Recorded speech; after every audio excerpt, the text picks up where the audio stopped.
this is what Vlad thought, this is what Pierre thought, this is what everybody's thinking now, which is just, it's the internet.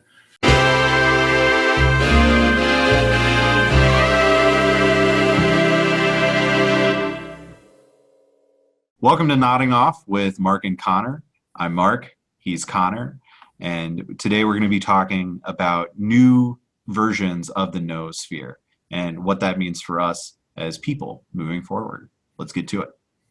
We've moved from this place of geological physicality to a more spiritual idea of the life of the human mind and how that connects us all together.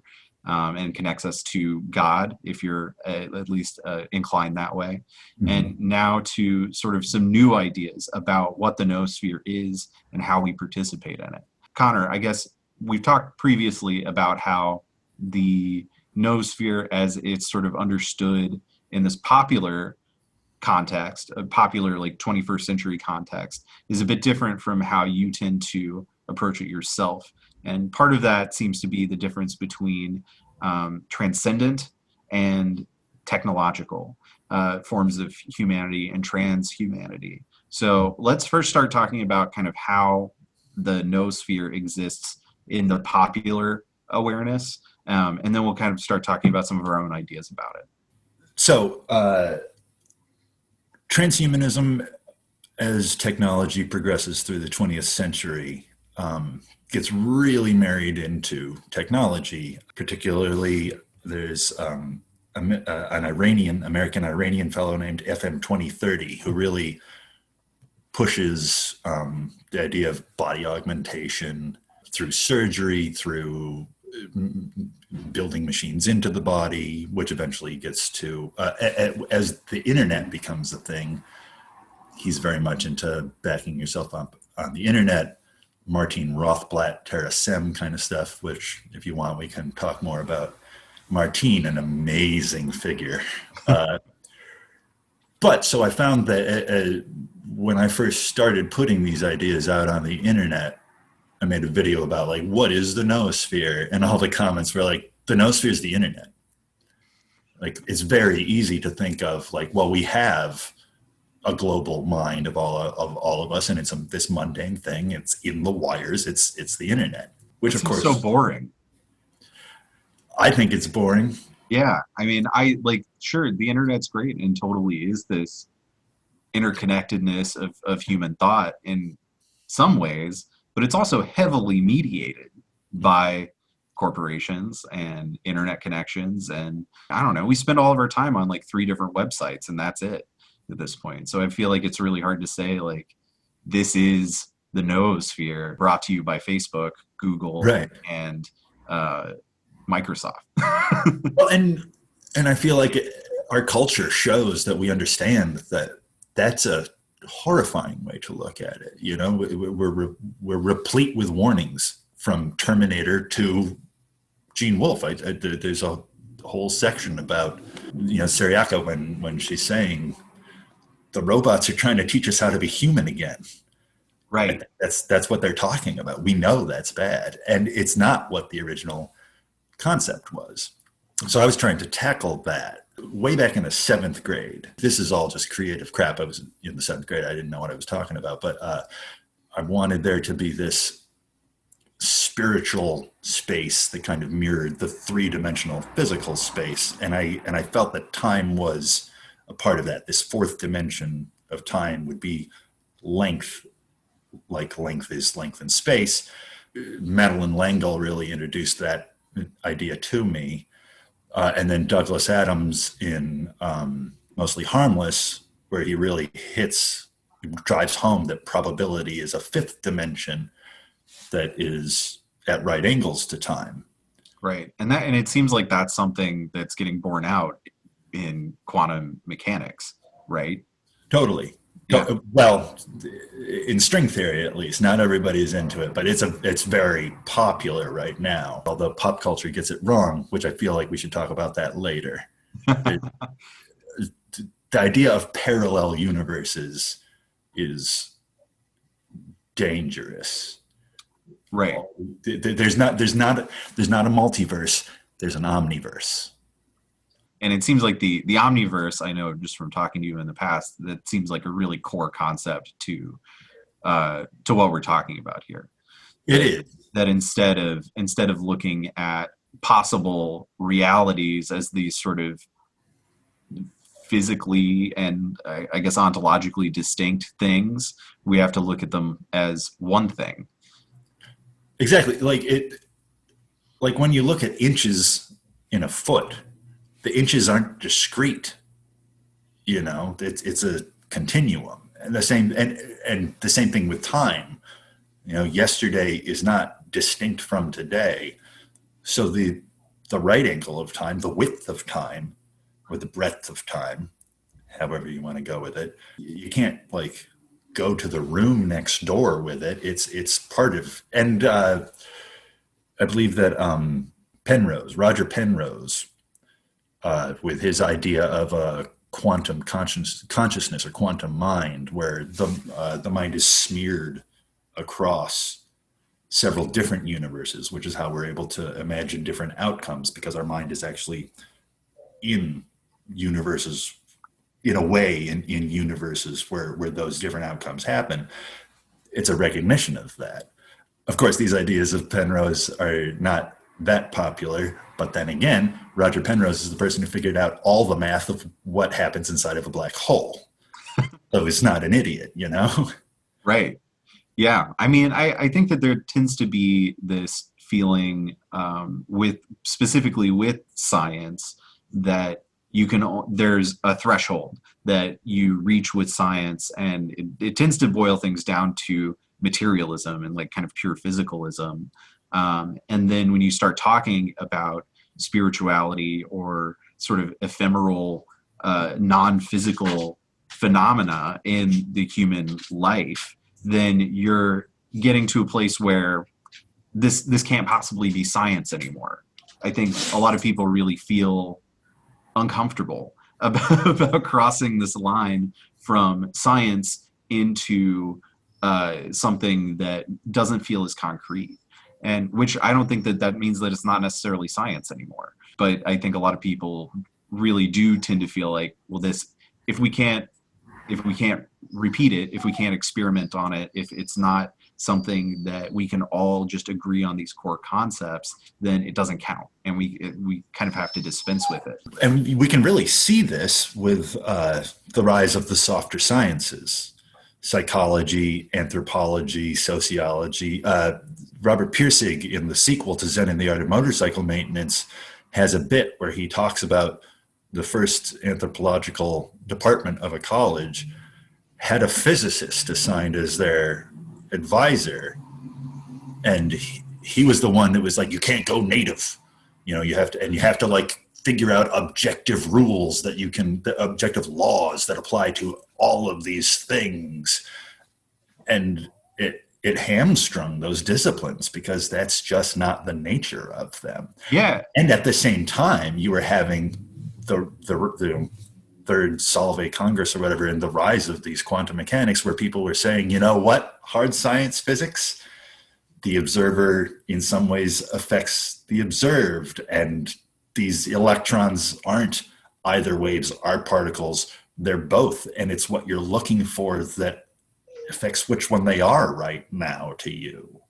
Yeah, and I think that kind of relativism is really difficult for a lot of people. But I think it's also really funny that all of the sciences have their roots in philosophy. It used to only be the one thing, and just thinking about the world was just called philosophy.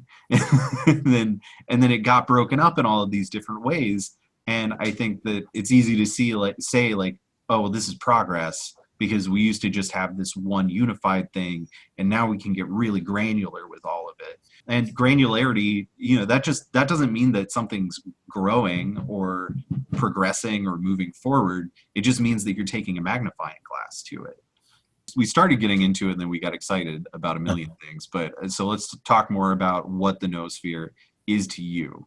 Let's go to 1984. I feel like in the book 1984, they point out how time is not space. You know, Winston is getting tortured by Big Brother Bob Cherry. And Winston's saying, you can't just change the past. And Bob Cherry says, well, why not? Where is the past? What is it? Point to it. It doesn't exist. It can be whatever I want it to be. And the mind screams, no. And that's because the past exists in the mind. The past only exists in the noosphere. There's parts of the physical world, the hylosphere, I call it, hyla from the Greek material, that the noosphere affects, but the actual past, my memory of what happened, only exists in my memory. And likewise for the future, it only exists in my anticipation, which is in my mind. Physicists really, they describe reality as having 3+1 dimensions. Because they're physicists and they're studying the physical, they only experience time as it affects physicality.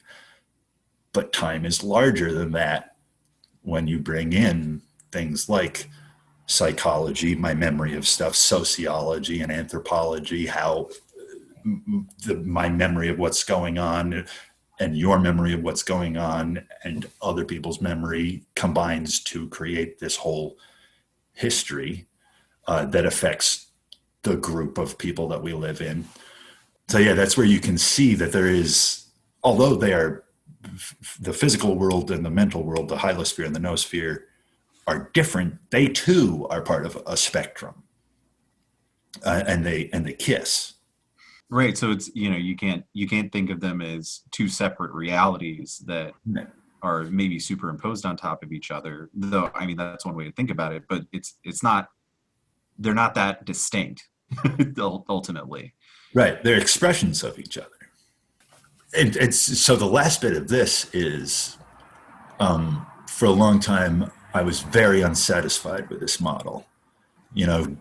Diving back into spiritual crap for a second, Hermes Trismegistus Emerald Tablet, as above, so below. I really wanted time and space to be congruent and mirror each other.